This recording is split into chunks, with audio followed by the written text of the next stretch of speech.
Hey everyone, and welcome back for another deep dive with us. So today we're going to be taking a look at Transcommunication Instrumental. You might know it as TCI. And yeah, you're thinking ghost hunting, right? But today we're going to go a little bit beyond that, Yeah. a little bit more mind-blowing, to be honest with you. We're going to be talking about possible contact with extraterrestrials. So yeah, buckle up. I am buckled. All right, good. Our main source for this is going to be a 2010 interview with a researcher named Sonia Rinaldi. She's Brazilian, and she's been doing this for over 28 years. And she claims, she has evidence, that extraterrestrials are using TCI to communicate with us. That sounds pretty wild, That right? does sound pretty wild. So let's dive right in. Yeah, let's get into it. I think one of the most interesting things about Rinaldi's work is that she's not just using like the typical ghost hunting equipment, right? It's not just like EVPs, those electronic voice phenomena, those are spooky. Yeah. She's moved beyond that. She's using computers, telephones, even cell phones to capture what she calls transimages. Yeah, and these are real-time video images of beings that she believes are extraterrestrial. So I was reading about these trans images, and some of them are incredibly clear. And it's not just like, seeing faces in like random patterns or something like that. Right. These are detailed images of beings with, distinct features. And that's where it gets kind of perplexing. Because if these beings are advanced enough to manipulate technology to create these images, why not just show up? Why this roundabout way of communicating? Yeah, that is a good question. Why are they using static on a TV screen? Right. It just seems a little low tech for beings that can travel interstellarly. Right. You know what I mean? Yeah. Well, Rinaldi addresses that in the interview. She says the limitation is our technology, not theirs. They're adapting to what we can receive. It's like they're trying to send a message through a crack in the door, using whatever tools are available. So are we just not technologically advanced enough to experience their full presence? It's a very interesting question. Maybe we're missing the bigger picture. Because our tools are too primitive. Rinaldi also mentions that she faces a lot of, financial difficulties. That really limits her research. And she says that with more resources, she could achieve even more remarkable results. So it makes you wonder, what if this field had more funding and support? What could we find out? What could we learn? Right. It also makes you think about why isn't this type of communication more widespread? Maybe there's a reason it's not mainstream knowledge. Maybe the world just isn't ready. Okay, now that's a little unsettling. Who's doing the allowing? Right. And wouldn't that be some sort of manipulation? Yeah, there are definitely more questions there. But before we get too far down that path, I think it's worth taking a step back and looking at the history of TCI. Because it's pretty surprising. Some of the early pioneers of this idea were Thomas Edison and Nikola Tesla. Wait, really? I had no idea. Those are some huge names in science and technology. Yeah. I don't think of them when I think of ghosts or, whatever's on the other side. Right. Think of, light bulbs and alternating current. Well, believe it or not, in the early 20th century, they both expressed interest in the possibility of communicating with other realms. Wow. Yeah. So Edison, he was apparently motivated by grief. After World War I, there was so much loss of life. And he believed that if our personalities survive death, then they must retain their intellect. And that means they would be able to communicate. So he was trying to build a phone to the afterlife. Kind of, yeah. That's both fascinating and a bit sad. And then you have Tesla. He claimed to have intercepted signals from Mars. Oh, wow. He thought he was picking up communication from another planet. Yeah, it's pretty out there. It's radical even for someone like Tesla. Yeah, I bet. It's amazing to think that these brilliant minds who laid the groundwork for so much of our technology were open to these ideas. Absolutely. Makes you wonder what other possibilities could have been explored if their work had been taken more seriously. Yeah. What could we have accomplished? And it's not just Edison and Tesla either. The interview mentions a Brazilian priest, Landel de Moura. He was seemingly using TCI before radio even existed. We had a priest using TCI. Yeah. Before radio. Who was he talking to? That's the big question, isn't it? Unfortunately, the interview doesn't really go into details about his work, but it does raise some interesting questions about the history of TCI. Who else was experimenting with these ideas back then? Right. But let's get back to Sonia Rinaldi and her claims about extraterrestrial contact. One of the things that sets her apart is her rigorous approach to evidence. Yeah, she's not just sitting in a dark room hoping for a spooky voice to pop up. Right. She has a whole team of scientists and engineers who analyze her findings. She calls it the pool of investigators. And one of the key pieces of evidence that she points to is the pi ratio. You know pi, 3.14. Yeah. Yeah, That yeah, yeah. mathematical constant, I remember that from school. it represents the ratio of a circle's circumference to its diameter. Math was never really my strong suit. Well, she found this pi ratio in some of the trans images. Okay, so what's so significant about that? Well, the pi ratio appears everywhere in nature.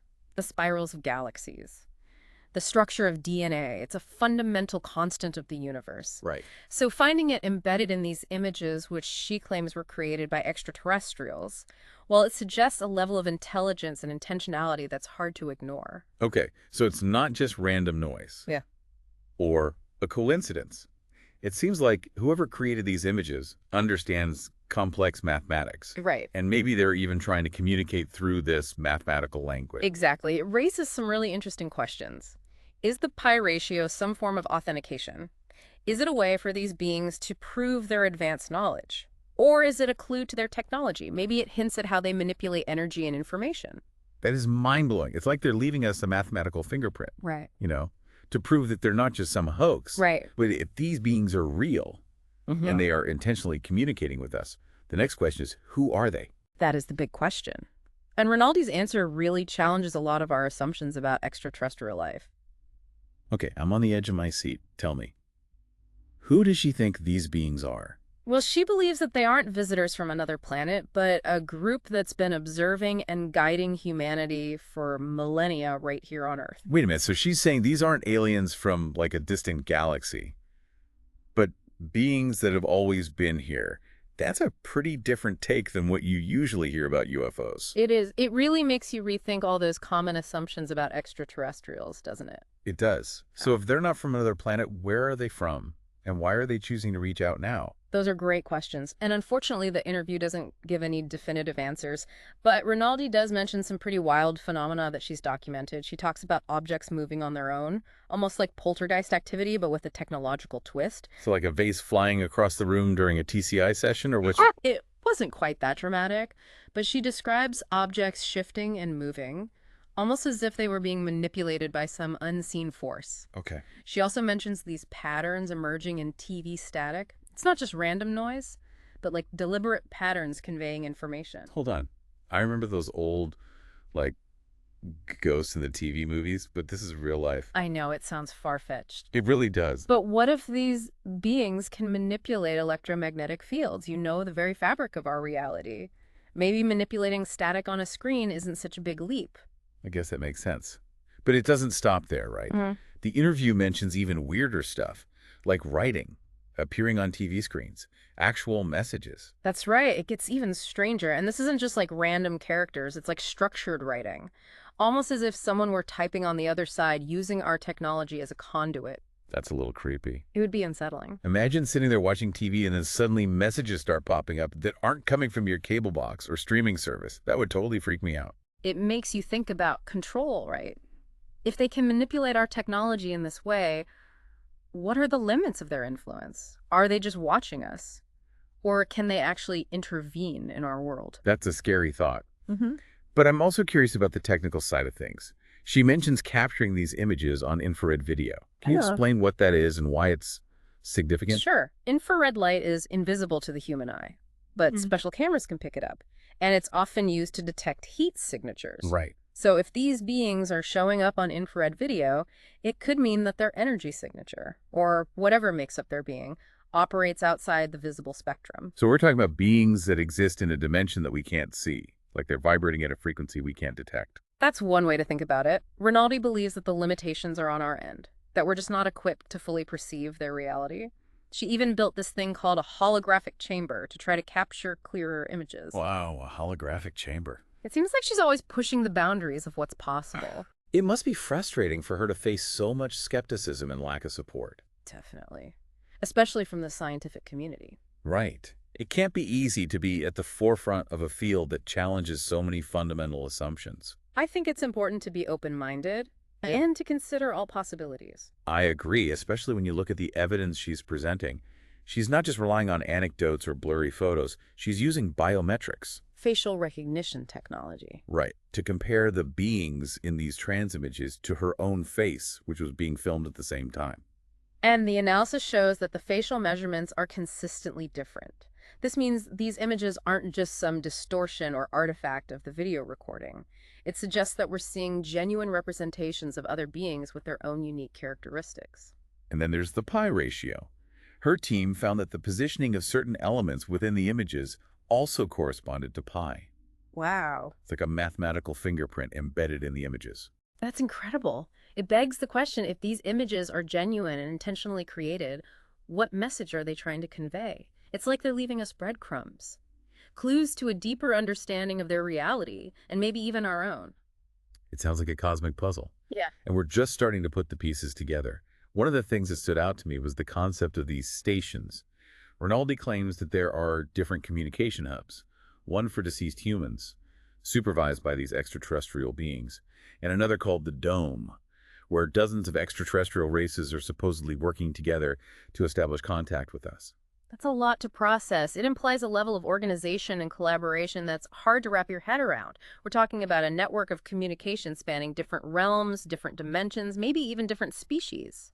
It really is mind-blowing. She even mentions that one of the voices she captured said that the station was located on a ship, suggesting these aren't fixed locations, but mobile communication hubs, possibly even spacecraft. It's a really interesting idea. We tend to imagine alien contact as, spaceships landing on the White House lawn.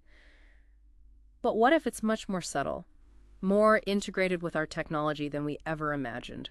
And maybe, just maybe, we're being invited to participate in this interdimensional conversation. But before we get too carried away, let's bring it back to the research itself. Rinaldi talks about experimenting with different materials and technologies to see what works best to facilitate communication. It's like she's a pioneer exploring uncharted territory. And this exploration has led to some truly remarkable phenomena, things that defy our current scientific understanding. She describes images appearing on a mirror, patterns forming on a carpet, even manipulations of light on a TV screen. It's incredible. It's like they have this incredible level of control over our physical environment. Almost as if reality itself is malleable in their hands. It's like a conversation, a back and forth between our world and theirs, but using a language we're only beginning to understand. It's a conversation that could redefine everything we thought we knew about the universe, our place in it, and the very nature of existence itself. But before we get too deep into those philosophical questions, I think it's worth taking a closer look at some of the specific phenomena that Rinaldi describes and what they might reveal about these other realms and the beings who inhabit them. Okay, I'm ready for more. We've covered so much ground already, but it feels like we're just scratching the surface of this incredible mystery. All right, so we spent the last 2 parts of this deep dive looking at Sonia Rinaldi's work with Transcommunication Instrumental, and I gotta say, it's been a pretty wild ride. Extraterrestrial contact communication with the deceased images appearing out of nowhere. It's enough to make your head spin. It's definitely mind-bending stuff, but what's really fascinating to me is how Rinaldi's research really challenges our understanding of reality. It forces us to consider that our perception of the world might be way more limited than we think. Totally. It's like we're looking through this tiny little keyhole at a vast multi-dimensional universe. And TCI is giving us a glimpse beyond what we normally see. But it's not just about what's out there. It's also about what's in here. Rinaldi's work seems to blur the lines between science and spirituality, life and death, even between different dimensions. Exactly. Her research really suggests that consciousness isn't limited to our physical bodies or even our physical realm. It opens up the possibility that death might not be the end, but a transition to another state of being. And that state might be closer than we think, maybe even interwoven with our reality. It's both fascinating and a little bit terrifying, right? It is. The idea that there might be other realms, other beings existing just beyond our perception. But Rinaldi seems to approach it all with this sense of wonder and optimism. She even refers to these extraterrestrial beings as friends and believes they're here to help us evolve. That's a really crucial point. What if we set aside our fear and skepticism for a moment and consider that these beings might be benevolent, that their intentions are good? It paints a very different picture of the future. For sure. Instead of an alien invasion, we might be on the verge of a collaborative evolution, a merging of knowledge and consciousness that could really take humanity to new heights. That's a beautiful thought. But even if we accept the idea of benevolent extraterrestrial contact, there's still the question of the deceased. What did TCI tell us about the nature of life after death? Well, Rinaldi's research seems to back up the idea that consciousness continues after we die. She captures images of people who have passed on, and they often appear younger and healthier than they were in life. And the voices she records claim to be those of people who have died. It's not proof, of course, but it is compelling evidence that deserves more investigation. And it's not just about proving that there's life after death.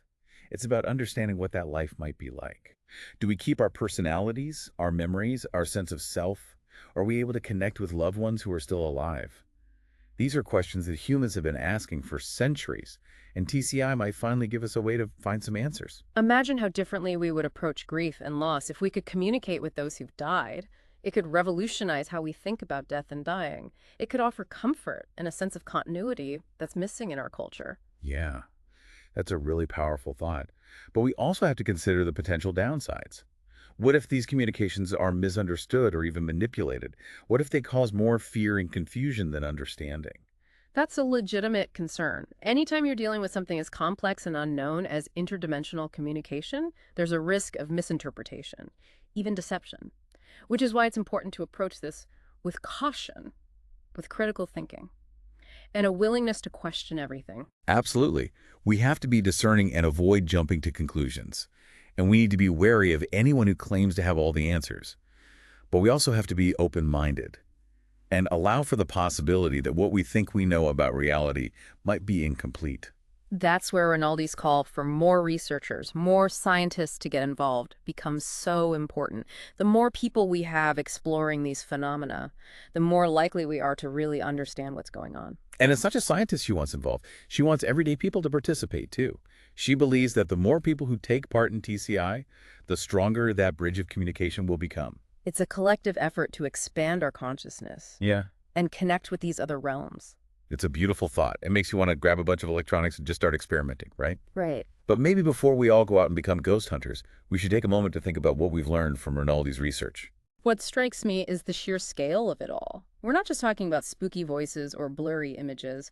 We're talking about a potential paradigm shift, a change in how we understand reality consciousness and the very nature of existence. Yeah, it's a lot to take in.